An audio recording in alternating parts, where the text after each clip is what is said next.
ಇದೆಲ್ಲದರ ನಡುವೆ ಮಧ್ಯಪ್ರದೇಶದಿಂದ ಸುದ್ದಿ ಬರ್ತಾ ಇದೆ. ಮಧ್ಯಪ್ರದೇಶದ ಭೂಪಾಲ್ನಲ್ಲಿ ಭಾರೀ ಅಗ್ನಿ ಅವಘಡ ಸಂಭವಿಸಿದೆ. ಅಲ್ಲಿನ ವಲ್ಲಭ ಭವನ ರಾಜ್ಯ ಸಚಿವಾಲಯದಲ್ಲಿ ಅಗ್ನಿ ಅವಘಡ ಸಂಭವಿಸಿರೋ ಬಗ್ಗೆ ಮಾಹಿತಿ ಲಭ್ಯವಾಗ್ತಾ ಇದೆ.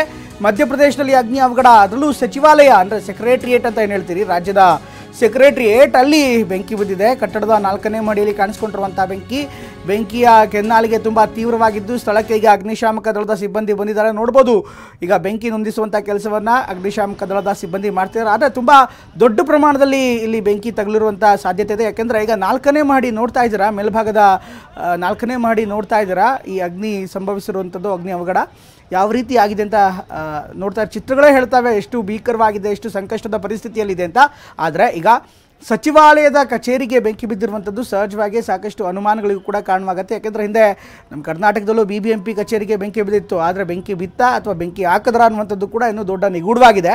ಈಗ ಮತ್ತೆ ಮಧ್ಯಪ್ರದೇಶದ ಸರ್ಕಾರದ ಸಚಿವಾಲಯದ ಕಚೇರಿ ಏನಿದೆ ಅಲ್ಲಿ ವಲ್ಲಭ ಭವನ ಅಂತ ಹೇಳ್ತಾರೆ, ಸೆಕ್ರೆಟರಿಯೇಟ್, ಅದರ 4ನೇ ಮಹಡಿಗೆ ಈಗ ಬೆಂಕಿ ತಗಲಿದೆ. ಪರಿಣಾಮ ನೋಡ್ಬೋದು. ಬೆಂಕಿ ಮುತ್ತಣ್ಣ ಪೂಜಾ ಸಮಗ್ರ ಕೃಷಿ ಮಾಡಿ 37 ಎಕರೆಯಲ್ಲಿ 1 ಕೋಟಿ ಗಳಿಸ್ತಿದ್ದಾರೆ. ನೀವು ಕೂಡ ಅವರಿಂದ ಕಲಿಬೇಕಾ? ಅವ್ರ ಜೊತೆ ವಿಡಿಯೋ ಕಾಲ್ನಲ್ಲಿ ಮಾತಾಡಬೇಕಾ? ಈಗಲೇ ಫ್ರೀಡಮ್ ಆ್ಯಪ್ ಡೌನ್ಲೋಡ್ ಮಾಡಿ. ಬೆಂಕಿಯ ಕೆನ್ನಾಲಿಗೆ ಹೊರಗಡೆ ಕೂಡ ಚಾಚ್ತಾ ಇದೆ, ಅಷ್ಟು ಕಷ್ಟ ಇದೆ. ನಿಜಕ್ಕೂ ಅದರ ತೀವ್ರತೆ ಏನಿದೆ, ಆ ತೀವ್ರತೆ ತುಂಬ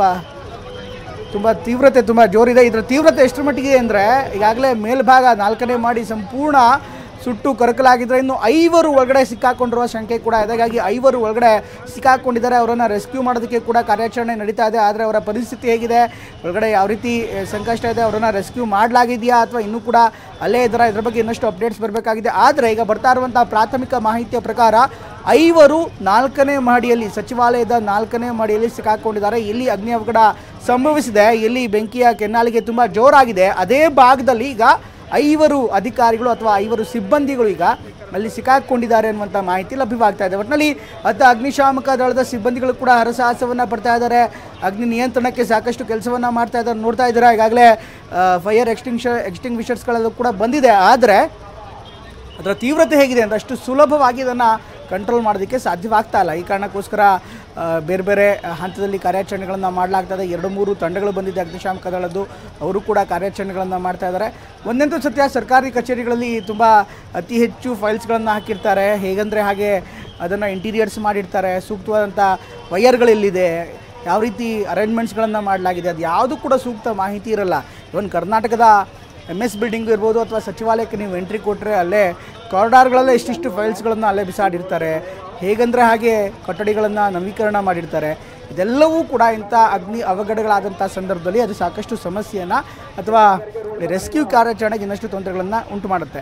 ಎಲ್ಲ ಡೆವಲಪ್ಮೆಂಟ್ಗಳನ್ನು ನೋಡ್ತಾ ಇದ್ದಾಗ ಮಧ್ಯಪ್ರದೇಶದಿಂದ ಬರ್ತಾ ಇರುವಂಥ ಮಾಹಿತಿ ಏನಂದರೆ ಈಗ ಸಚಿವಾಲಯ ಏನಿದೆ, ಸಚಿವಾಲಯದಲ್ಲಿ ಈಗ 4ನೇ ಮಹಡಿಯಲ್ಲಿ ಬೆಂಕಿ ಅವಘಡ ತುಂಬ ತೀವ್ರ ಹಂತಕ್ಕೆ ತಲುಪಿದ್ದು. ಅದನ್ನು ಕಂಟ್ರೋಲ್ ಮಾಡೋದಕ್ಕೆ ಮತ್ತು ಅಗ್ನಿಶಾಮಕ ದಳದ ಸಿಬ್ಬಂದಿಗಳು ಕೂಡ ಹರಸಾಹಸವನ್ನು ಪಡ್ತಿದ್ದಾರೆ. ಈಗ 5 ಅಲ್ಲಿ ಸಿಕ್ಕಾಕೊಂಡಿದ್ದಾರೆ ಅಂತ ಮಾಹಿತಿ ಕೂಡ ಲಭ್ಯವಾಗ್ತಾ ಇದೆ.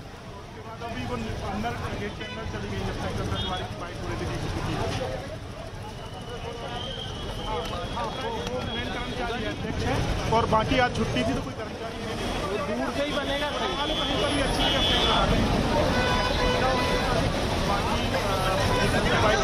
आती है। कोई भी नगर निगम का कोई भी आता है तो मैं फाइट करता हूँ।